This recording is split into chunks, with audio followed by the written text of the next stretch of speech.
બધા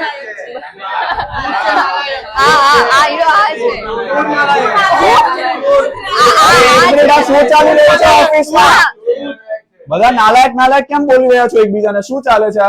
અરે યાર, તને નથી ખબર, આજે આપણી સુરતીઝ ની ઓફિસ પર ગુજરાતી મૂવી લાયક નાલાયક ની સ્ટારકાસ્ટ આવી છે. પણ સવાલ એ છે કે મને બી નથી ખબર કે લાયક કોણ છે ને નાલાયક કોણ છે. એક કામ કરીએ, આપણે એમને જ પૂછી લઈએ કે કોણ લાયક છે ને કોણ નાલાયક છે. શું લાગે છે, કોણ લાયક છે ને કોણ નાલાયક? આ જોઈને નાલાયક. એટલે મૂવી નું નામ કેમ લાયક ને નાલાયક જ રાખ્યું? બધાને પોતાને એમ જ લાગે હંમેશા કે હું લાયક છું અને સામેની આખી દુનિયા નાલાયક છે કરી. એટલે મૂવી નું નામ અગર આ નહીં હતું તો બીજું શું હોઈ શકે? હમણાં જેટલા પણ બહુ ડિફિકલ્ટ ટાઇટલો આવે, આપણને ઘણી વખત ઇંગ્લિશમાં લખેલા અડધા પ્રકારની ઓડિયન્સને ખબર નથી. આ વાર્તાની મજા એ છે કે તમે લંડનમાં જાઓ ને ત્યાં તમારા માસી તમને કીધું તો હાવ નાલાયક છે, અને આપણા ઘરે અહીંયા તમે ખેડામાં રહેતા હોય અને કોઈ અહીંયા કામરેજ ચાર રસ્તે કે હાવ નાલાયક છે. આ બધાના ઘરમાં લાયક નાલાયક બોલાતું જ હોય છે. અને વાર્તા એ પ્રકારની છે જે છેલ્લા અંત સુધી તમને ખ્યાલ નહીં આવે કે આમાંથી લાયક કોણ છે નાલાયક કોણ છે. એકદમ એન્ગેજિંગ મૂવી છે. ઇટ્સ વેરી ફન રાઇડ છે, આખી મજાની ફિલ્મ છે. સર, તમે પહેલા કન્સેપ્ટ જોયો ફિલ્મનો, તો એવું તો તમને શું લાગ્યું કે આ ફિલ્મ મારે કરવી જ છે? જો પહેલા સવાલ પૂછ્યો ને તમે, લાયક કોણ નાલાયક કોણ, તમે લોકોએ વશ જોયું? વશ એમાં નાલાયક કોણ હતું? બસ એ જ છે, એમ જ માનવાનું. આમાં કેવું છે, very good opportunity to do a light hearted film. મસ્તી, ધમાલ, કોમેડી ઇન લંડન, આટલા બધા આર્ટિસ્ટોનો કાફલો કે યાર મજાનો કોન્સેપ્ટ છે.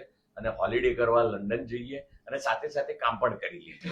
અને 5 વર્ષથી અમારા બંનેની કોમ્બિનેશન જે સોપો પાડી દીધો છે ને, એમાંથી યાર આ ત્રીજી ફિલ્મ એવી કરીએ જે લોકોને સરપ્રાઈઝ કરે ને આપણને પણ બહુ મજા પડે. આખા ડઘાઈ જવા જેવી ઘટના થઈ. અહીંયા જેટલા તમે લોકો મસ્તી કરતા આ બંનેને જોયા હશે ને, એ બીજી કોઈ ફિલ્મમાં ક્યારેય નહીં જોયા. હી એન્જોયડ ધેટ અને બહુ લાઇટ હાર્ટેડ પણ કે નડિયાદ આનંદના એક ઘટનાથી વસ્તુ શરૂ થાય છે અને લંડન પહોંચીને આખું રાવણું જે રીતે ચકડાવે ચરે છે ને પાછા અંતમાં જે આવે છે વાર્તા, ક્યાંય વિક્ષેપ નથી પડી. કે જેટલા પુરુષ પાત્રો છે ને એની સાથે એમની સ્ત્રી પાત્ર, એમની હિરોઈન્સ છે જ. અને નાના એટલે અમારો પોપુ છે, આ પોપુ છે અમારા, આ લંડન પોપટ છે, એમને પણ કમાલની હિરોઈન આપી છે. 5 ફૂટ 3 ઇંચનો અમારો આ અદ્ભુત કલાકાર, એની પાસે અમારા ડિરેક્ટરે 1.5 ફૂટ ઊંચી એનાથી એવી એક હિરોઈન આપી.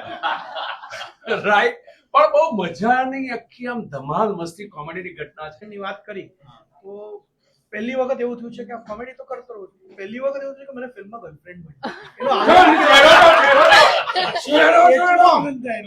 કચમનો આનંદ થયો. અને ત્યાં જયારે ગર્લફ્રેન્ડની ઓળખાણ થઈ જાય કે આ તમારી ગર્લફ્રેન્ડ છે, એટલે અમે બહુ ઊંચી કક્ષાની ગર્લફ્રેન્ડ છે.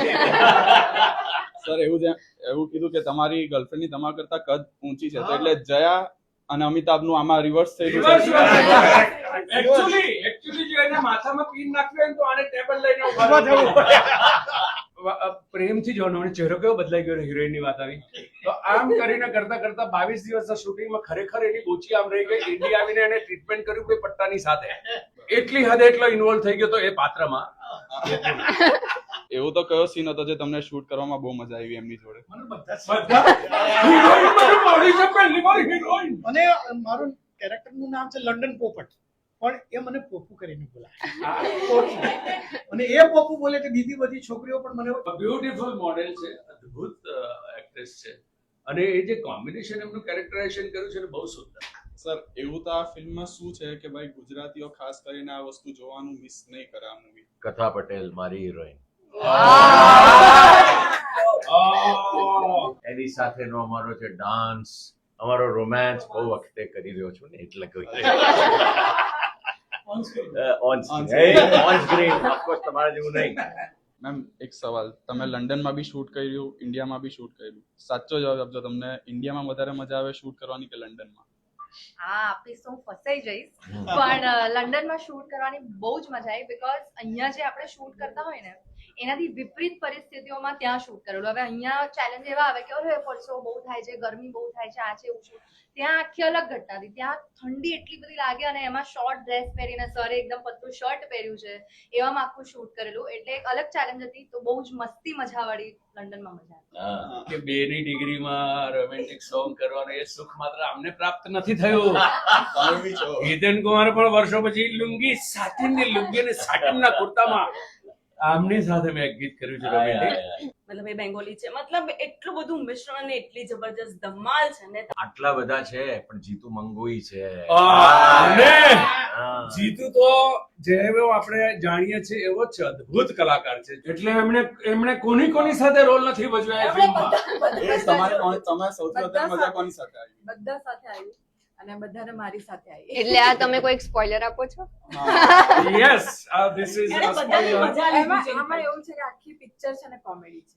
હું મતલબ બીજે જ્યાં કરતી હોઉં છું ત્યાં હું ઓરિજિનલ કોમેડી રોલ્સ કરતી હોઉં છું, પણ આ પિક્ચરમાં મેં કોમેડી નથી કરી. તો સવાલો બહુ થઈ ગયા. એક ગેમ રમી લઈએ, રેપિડ ફાયર. હું એક ક્વોલિટી કહીશ, તમારે ઇન્સ્ટન્ટલી એ ગેસ કરવાનું છે કે કો એક્ટર તમારામાં કોણ છે. સૌથી ડિસિપ્લિન. ડિસિપ્લિન આ બંને. Wow. Okay. Drama queen. She is. As usual. Yeah. છુપા રુસ્તમ. ડિયરેસ્ટ પોપુ. ઓકે. સૌથી શાંત. શાંત.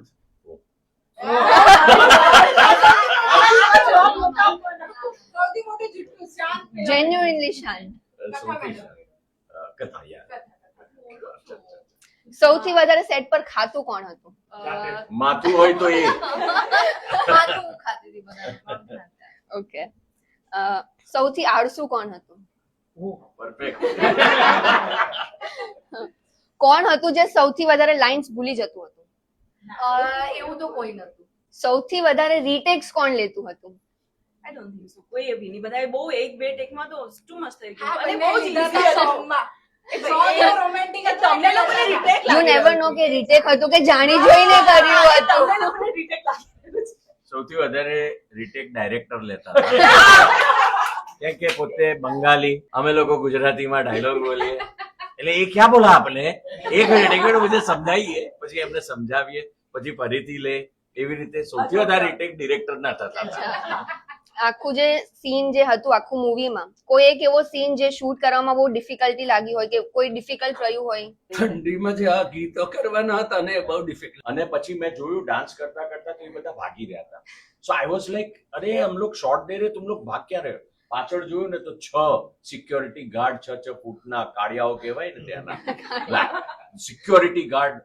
that એરિયા જ્યાં અમે શૂટ કરતા હતા ત્યાંની પરમિશન નથી, સામેના એરિયાની પરમિશન હતી. We made a mistake. એટલે અમે લોકો ત્યાં ચાલુમાં ભાગવું પડ્યું હતું. That was very speed difficult. શોટમાં તેના ગાર્ડ્સ હોય, પેલી બાજુ યુનિટ જતું રહ્યું હોય અને કથા અને હિતુ આમ ભાગતા જતા કેવા દેખાય. તો હવે વિધાઉટ ગિવિંગ મી અ સ્પોઇલર, તમે મને એમ કહો કે ટ્રેલર કરતા પણ વધારે સરપ્રાઈઝ મૂવીમાં એવું શું છે?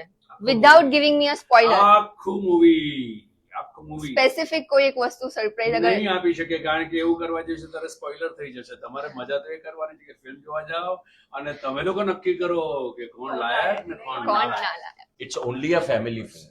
It's only watch it with kids, watch it with your elders. એકદમ બ્રેન ઘરે મૂકીને enjoy the film. It's a quality time to spend with family. 100% family oriented. 7 વર્ષનું બચ્ચાથી લઈને તમે તમારી 3 પેઢીને લઈને જાઓ તો પણ તમને જરાય તમને વિચિત્ર ન લાગે એવી ઘટના. કારણ કે when me and Hitu both to care about it કે નહીં, એ પ્રકારની એવી કોઈ ઘટના ન કરીએ જે તમારી ફેમિલીને જરા ઓડ ફિલિંગ આપે. ગ્લેમરસ ફિલ્મ છે છતાં પણ you can enjoy this with your family 100%.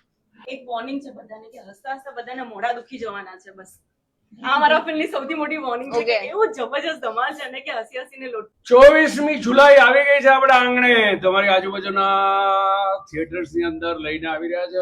તમે આવો, મજા કરો, જલસા કરો. આ વસ્તુ મૂકીને તમે આમ હળવા થઈને બહાર જશો યાર. સુરતમાં કેવી મજા આવી આવીને? સુરત ઓલવેઝ ફન, જોરદાર માણસો. પણ જે અહીંયાના લોકો છે ને, they are so happy going, આમ એકદમ ફૂલ ઓફ ફન એન્ડ મજા આવી જાય એવા અમારા અહીંયા ફ્રેન્ડ્સ પણ છે. અને ખરેખર વી લવ સુરત પીપલ. પાક્કા સુરતી છે. પાક્કો હુરતી. સર તમે સુરતીઝમાં બહુ બધી વાર આવ્યા છો, તો સુરતીઝમાં તમને શું બહુ ગમે છે? અમારી સુરતીમાં ઓફિસ આ રીતનું વાતાવરણ બહુ મજા પડે છે આખી વસ્તુમાં. અને ફોર્મલ આટલા બધા ઇન્ટરવ્યુઝ આપ્યા કરે, તમને પૂછાયેલા પ્રશ્નોના જવાબ આપો, દેટ બીકમ્સ વેરી બોરિંગ. અને અહીંયા આવ્યા પછી તમારી આખી ટીમની સાથે ધમાલ મસ્તી કરતા કરતા જે આપણે લોકો સુધી પહોંચીએ છીએ ને, એ વાત બહુ મજાની છે. આ લાઈફ છે, આ મજા છે જે લોકો સુધી પહોંચે છે ને, એટલે જ તમારા રીલ્સ આટલા બધા લોકો સુધી પહોંચે છે. તો સુરતીઓ તમે બી રેડી થઈ જજો 24 જુલાઈ 2026 ના દિવસે તમારા નજદીકી થિયેટરમાં લાયક નાલાયક જોવા.